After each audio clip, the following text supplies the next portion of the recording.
YouTube, this is Danielle Hayden with the Hayden Group in Keller Williams, Ann Arbor, and I am here today with our special guest, Adam Kane of HomeTeam Inspections. Thanks Hi, Adam. for having me. Yeah, absolutely. We are thrilled to have Adam here. Adam is a home inspector and owner of the company here in Ann Arbor, and he has already performed multiple inspections for my clients and has gotten rave reviews. So I thought, well, let's do this. Let's go ahead and interview him and find out all about home inspections. So get ready for this.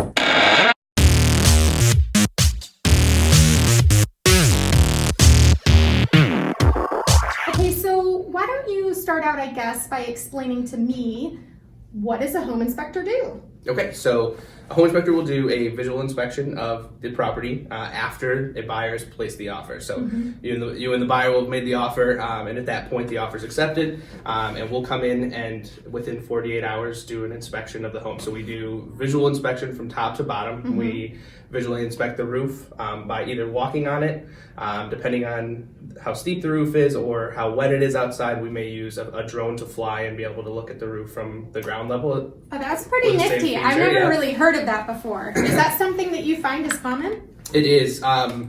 It's becoming more common, but it's a better way to get more detailed photos than to say if it's a little too steep than to just use binoculars or to look at just the edges of the roof. So you ever just fly it down the chimney flue and see what's going on down there? It's a little bigger than that, but it's like a whole new business going on here now. You know sewer scoping, but you don't know chimney scoping. Yeah, exactly. All right. So we start with the roof, we work our way down, we look at all of the gutters, we'll make recommendations about things that maybe aren't going to have anything to do with the real estate transaction, but would be nice summer projects to help keep the house in good working order. Because the number one enemy for a home is water, so we're trying to help find ways on the outside to keep water out, and then if we've seen inside where water has come in, how to prevent it from happening further. So roof down, we're looking all the way through the foundation, whether it's a crawl space or a basement, we're doing a full visual inspection of anything that's readily accessible.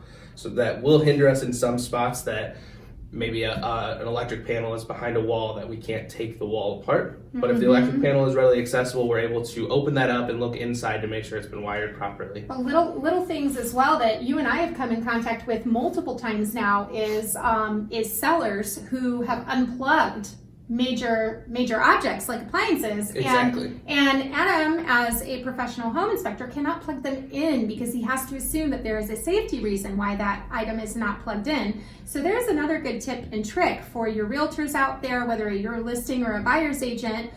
Please make sure that you've made a request that the seller has actually plugged in all working items. Otherwise, they have to be assumed to not be in working order. And so if you do know that you went through and had an inspection for your buyer and the microwave wasn't tested, this is one I've learned, if the microwave wasn't tested, you have to then just assume, and you may want to put the onus back on the seller to prove that the microwave is in working order before you go ahead and release that condition of inspection on the property.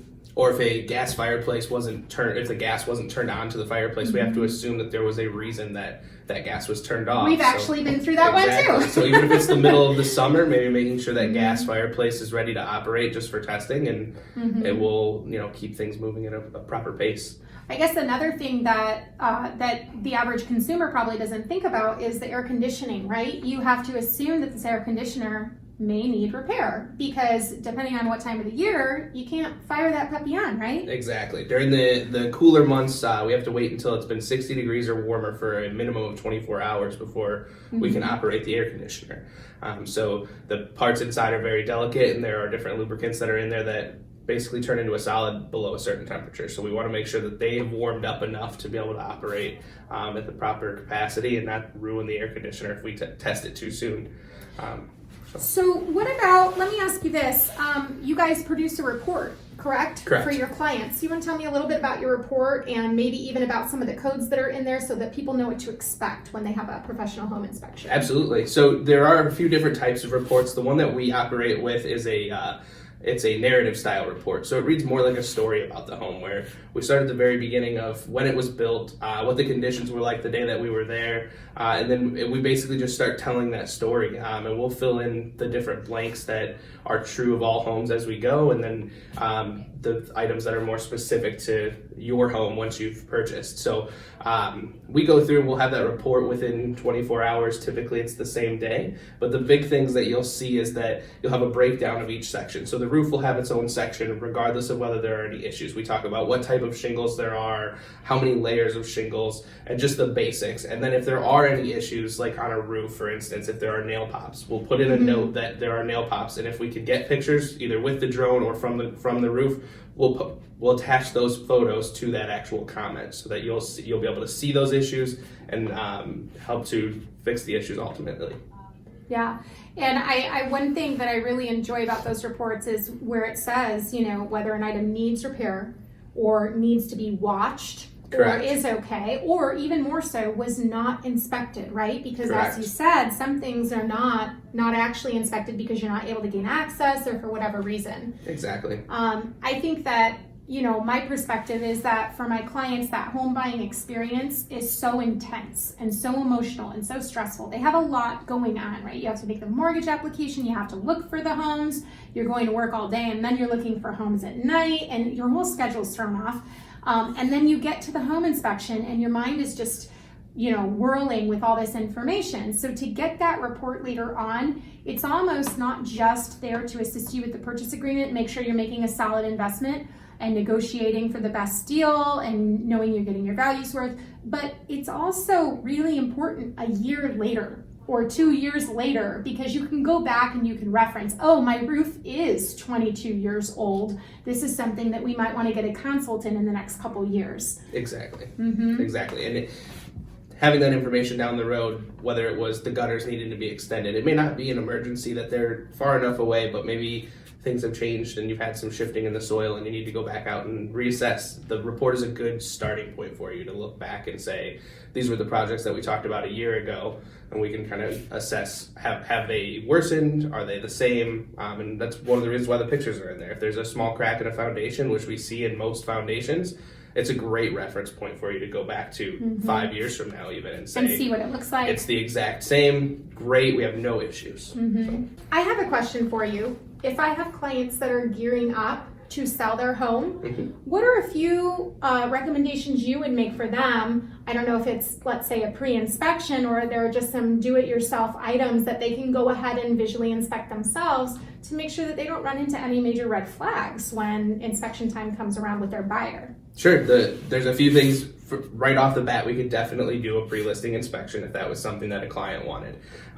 But just to get started, if you have seen something where there was a water leak, don't try to hide it. Let's try to find the problem. If you have an attic that is not accessible normally, or the opening, whether it's a scuttle in the ceiling or a knee wall, making sure those things aren't bolted down and unable to be, accessed. That's a big thing I think a lot of times we run into, because that's a huge part of our job and it's not something that we want to skip. Not only that, but if you have an FHA inspector like you and I were just dealing with, the appraiser went out and the appraiser failed to bring a ladder tall enough, but had that been bolted down, that could have really thrown off our timeline, because they've got to then, leave, have someone unbolt it, then they've got to come back and their schedule's full at this point. It can throw off your closing date dramatically. Exactly. And making sure that major appliances, different receptacles and outlets are accessible to us. Those are going to be big items that if you know that there's an issue, that when you bought the home 10 years ago, that there was a double tap in the main panel and you've been able to live with it, maybe getting that repaired will just stop from any extra negotiations or lengthening that time if you get those things repaired. Yeah, I always tell my clients, if you know that there's an issue and it's not, or at least there's a reason for someone to believe that there's an issue with the home, just go ahead and take care of it right then and there. It's better to do that than have 10, 15, 20 showings and you keep getting the same feedback and there is no offer on the property. That's not a recipe for success. Right, very true. So let me ask you this. What would you recommend when clients are going out there and they're trying to scramble and find an inspector that has time in their schedule to come out and do the inspection shortly after the purchase agreement is signed?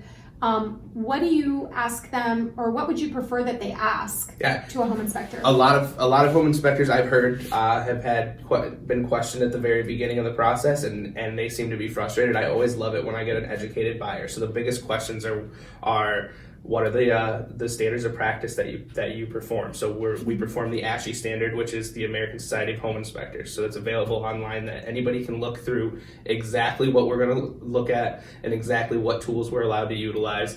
And those are the laws that we abide by. Well, it's funny because in Michigan, at least, it's not a highly regulated industry. Is that correct? That is correct. So there are a lot of people out there who don't really have a ton of experience or knowledge on home inspection that are doing home inspections. Correct. And you can get a builder's license and never have built a home.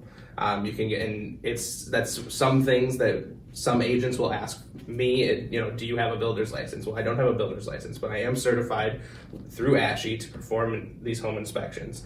And that is a national organization. And hopefully, and that is the National Society of Home Inspectors, that is who they use for their standards of practice. So hopefully over the next few months, next few years, we'll see that Michigan will adopt that, and we will be, nationally recognized instead of just locally. So. Sure. We want to say thank you so much to Adam Kane and HomeTeam Inspections for coming out and doing this wonderful informational video for our clients, and for you, YouTube, wherever you are. Please go ahead and like this video if you want more content from myself and Adam on this subject. We would love to answer your questions. Comment below.